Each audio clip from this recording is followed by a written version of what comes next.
미국 테네시주에 있는 마을의 주택지. 겉으로는 평범해 보이는 한 주택의 주위를 지나가는 사람들은 저마다 코를 막고는 엄청난 화를 내고 있습니다. 그런데 바로 그 순간 한 한국인 소년이 아무런 생각 없이 이상한 냄새를 풍기는 그 집으로 들어가고 마는데요.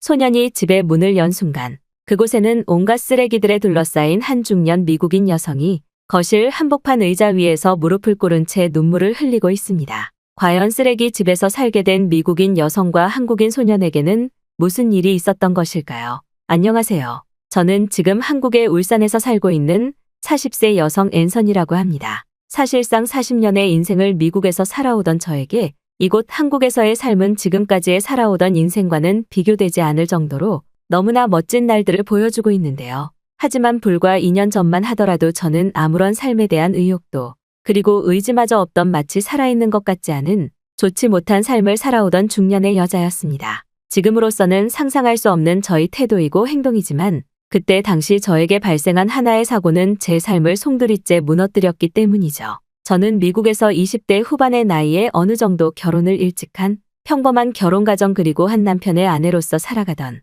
지극히도 무미건조한 삶을 살고 있었습니다. 30살이 되기 직전 결혼에 성공했던 저였기에 저와 남편은 결혼식을 올리기 전부터 우리 사이에 생길 아이에 대한 얘기들을 정말 많이 나누면서 저는 성별과 관계없이 저와 남편을 닮은 사랑스러운 아이를 너무나 원하고 있었죠. 하지만 어째서인지 세상은 그렇게 원하는 것을 쉽게 주지 않았습니다. 본격적인 결혼 생활이 1년, 2년 접어들 때쯤에도 저와 남편에게는 무슨 노력을 해도 자연적인 아이가 생기지 않았고 약 2년 차에 접어들 때쯤에는 저는 아이를 가질 수 없다는 현실에 심각한 우울증에 걸리기도 했습니다. 좋다는 병원을 다 다녀보았지만 어째서인지 의사들도 임신에 대한 부분은 의학적으로도 진단을 내리기 어려운 것이라며 그저 믿고 기다려보라는 말만을 해주더군요. 물론 다른 의도적인 방법을 통해 임신을 할 수도 있었겠지만 저는 어째서인지 그저 자연스러운 임신의 방법만을 원했고 그것에 대한 변화는 추구하고 싶지 않았습니다. 그러던 어느 날 집에서 남편과 함께 저녁을 만들고 있었는데 누군가 집 문을 두드리더군요. 그리고 문을 연 그곳에는 한 한국인 가족이 자신들이 저희 집 바로 옆으로 이사를 오게 되었다며 한국의 전통떡을 저와 남편에게 건네주었습니다. 자신들은 한국에서 결혼식을 올리고 한국에서 계속 지내려고 했으나 같은 회사에 다니는 문제 때문에 어쩔 수 없이 테네시주로 오게 되었다면서 앞으로 우리 가족과 함께 잘 지내고 싶다는 매우 친절한 배려를 베풀더군요. 하지만 한편으로는 부러운 감정도 있었습니다. 그 부부를 따라온 한국인 남자아이가 있었는데 그 부부를 꼭 닮은 것도 모자라 그저 저의 눈에는 너무나 귀엽고 씩씩한 소년으로 보였기 때문이죠.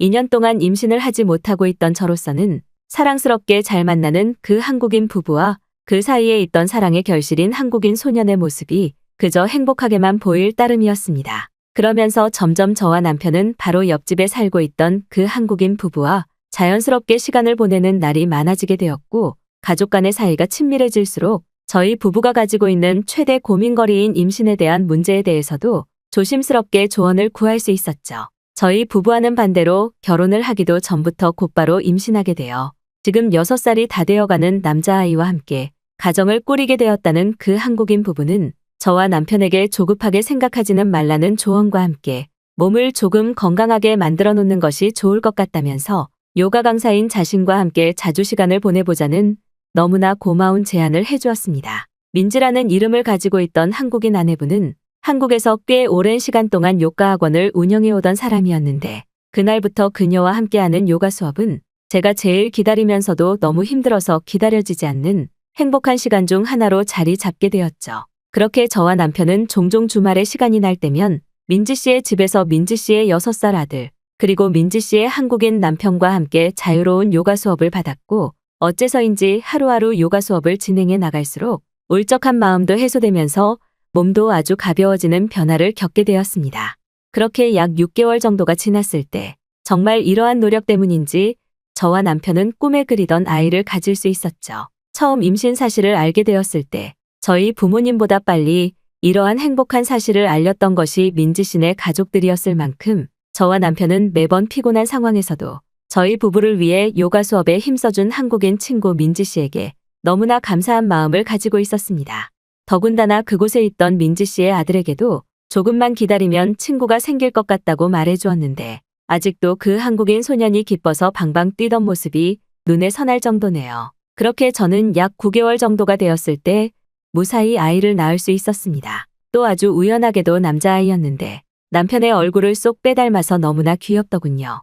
민지 씨의 가족들도 제가 무사히 아이를 낳았다는 사실을 알고 난 뒤에 저희 집으로 와서는 한국에서는 임신 후 건강을 챙길 때 꼭 먹어야 하는 음식이라며 일주일에 5일은 미역국을 해서 가져다 줬는데 그때 먹은 미역국은 정말 따뜻하면서도 아주 맛있었습니다. 힘든 과정을 거쳐서 낳은 아이였기에 저와 남편은 모든 정성과 노력을 쏟아부어서 그 아이를 행복하게 해주려고 노력했고 다소 까불 때도 있었지만 올바르게 자라고 있던 저희의 아들인 올리버의 모습은 그저 사랑스럽게만 보이더군요. 종종 저와 남편이 일 때문에 바쁠 때면 민지 씨네 가족이 올리버를 봐주기도 했는데 그때 당시 민지 씨의 아들인 수연이가 다소 어린 나이임에도 올리버의 앞에서는 형으로서의 모습을 보여주며 어른스럽게 행동하고는 했는데 저와 민지 씨는 그 모습이 너무나 대견해 보이기도 했죠. 무사히 세상에 적응해 나가던 올리버는 조금씩 걷기도 하고 또 말을 하기도 하면서 저와 남편이 채울 수 없던 가족의 빈자리를 조금씩 채워주기 시작했습니다.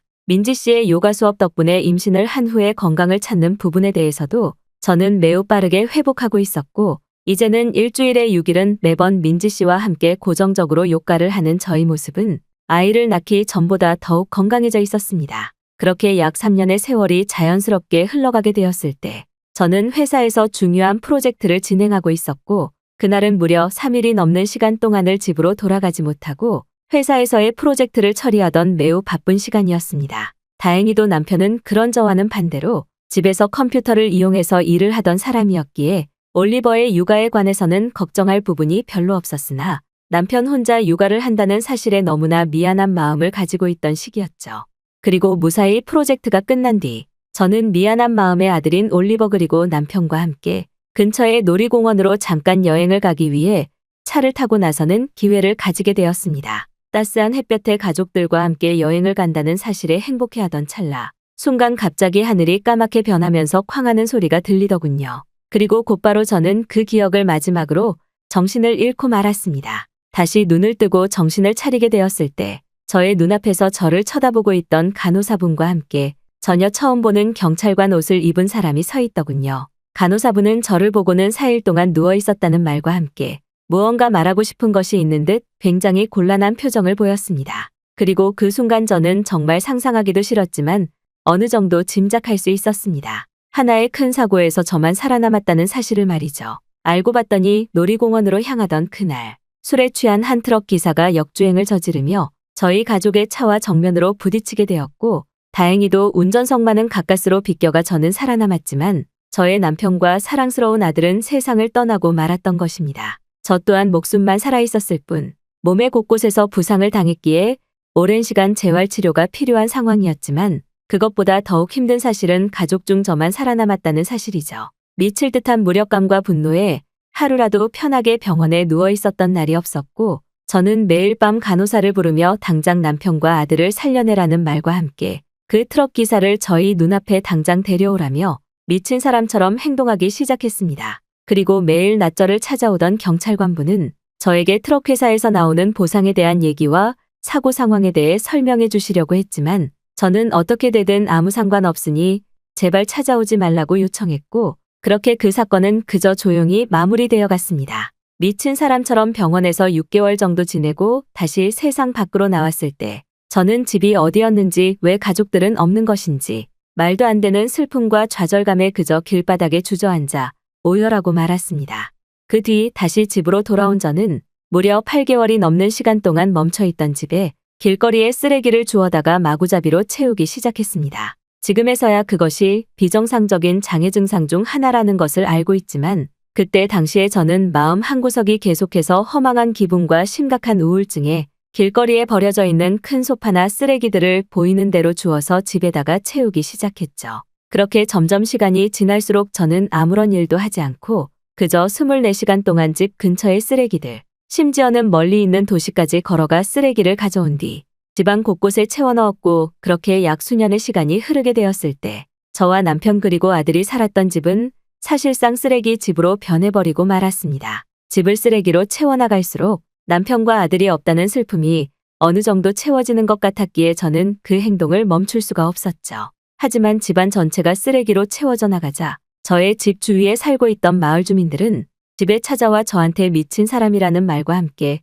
냄새가 너무 심하니 당장 집을 치우라는 강압적인 태도를 보이기도 했습니다. 하지만 저는 그들의 말을 그냥 무시하고 흘려들을 뿐 남편과 아들을 잃었다는 슬픔을 저들이 이해하지 못한다며 오히려 더욱더 많은 쓰레기를 가져와 집안 곳곳에 계속해서 채우기 시작했죠. 그렇게 여느 때와 다름없이 또 쓰레기를 주워 집에 채워넣고 잠시 쉬고 있었는데 한 남자아이가 집에 몰래 들어오는 것이 보였습니다. 그런데 그 아이의 얼굴을 본 순간 저는 아무 말도 하지 못한 채 그저 주체하지 못할 눈물을 흘리고 말았죠. 그 남자아이는 사고로 세상을 떠난 올리버가 마지막 놀이공원을 가던 날의 옷을 입고 있었고 저에게 엄마라는 말과 함께 쓰레기의 냄새로 가득한 제 품에 안겼기 때문이죠. 그 소년이 올리버가 아니라는 것은 알고 있었지만 너무나 슬픈 마음과 내가 지금껏 무슨 짓을 저지른 것이지라는 생각에 저는 계속해서 눈물만 흘렸습니다. 그리고 그 소년의 뒤로 아주 오래전 저와 친구였던 한국인 아내 민지 씨가 보이더군요.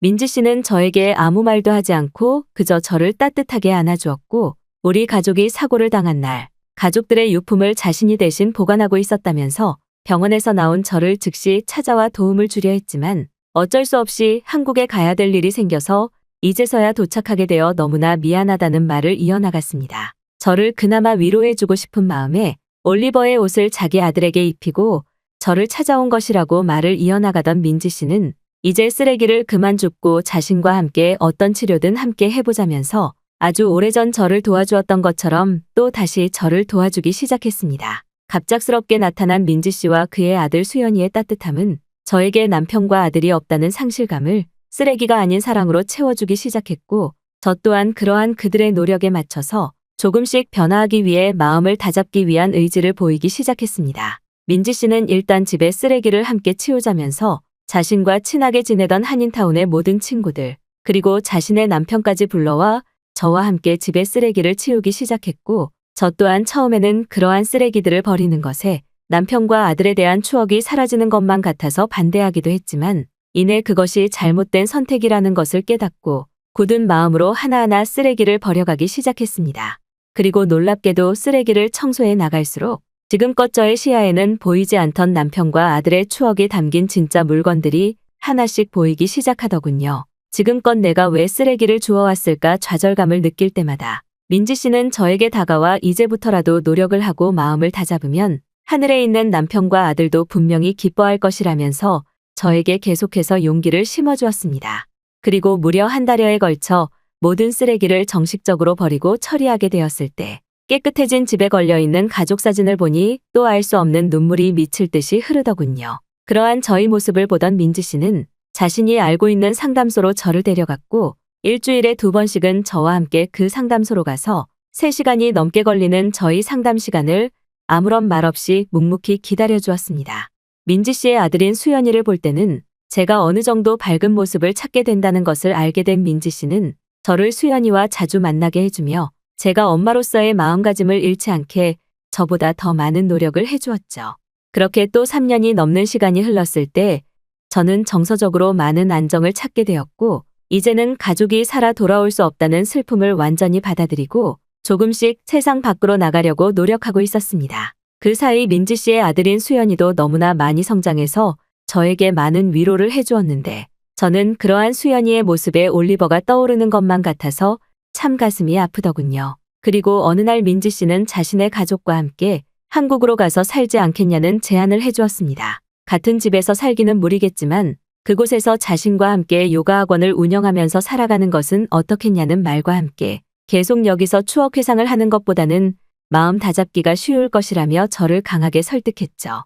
그리고 다시 2년의 시간이 지난 지금 저는 민지 씨 그리고 민지 씨의 남편과 아들인 수연이와 함께 울산에서 민지 씨의 요가 학원 운영을 도우며 행복한 삶을 살아가고 있습니다. 물론 저희 친구들은 왜 굳이 고향인 미국을 떠나 한국으로 간 것이냐고 묻기도 하지만 미국에 계속 있으면 지금은 만날 수 없는 남편과 올리버가 너무 많이 떠올라서 도저히 견딜 수가 없더군요. 오래전 쓰레기로 집을 가득 채워오던 저에게 이제는 민지 씨의 가족들이 저희 가족에 대한 공백을 채워주고 있어서 요즘은 그래도 너무나 행복한 나날을 보내고 있습니다.